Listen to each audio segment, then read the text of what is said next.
এর মধ্যেই আজানের আওয়াজ মেয়েটির কানে ভেসে আসলো।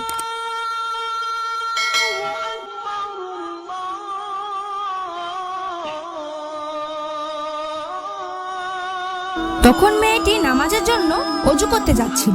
মেয়েটির মা জিজ্ঞাসা করলো, তুমি এখন কোথায় যাচ্ছ? মেয়েটি বলল, মা আমি অজু করতে যাচ্ছি। মা বলল, তুমি কি পাগল হয়ে গেছো?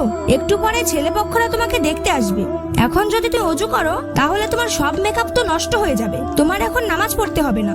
তখন মেয়েটি বলল, মা তুমি কি জানো দুনিয়ার সব কাজে অজুহাত চলে, কিন্তু মৃত্যুর পর আল্লাহর কাছে কোনো অজুহাত চলবে না। মেয়েটির মা বলল, তুমি যদি মেকআপ ছাড়াই ছেলেপক্ষের সামনে যাও তাহলে তারা তো তোমাকে পছন্দ করবে না। মেয়েটি বলল, মা শোনো, কেউ আমাকে পছন্দ করুক বা না করুক তাতে আমার কোনো কিছুই আসে যায় না, আমার মালিক যদি আমাকে পছন্দ করে তাতেই যথেষ্ট। এই বলে মেয়েটি অজু করে নামাজে দাঁড়িয়ে গেল। আল্লাহর কি কুদরত, মেয়েটি যখন সেজদায় গেল তখনই সেই সেজদারত অবস্থায়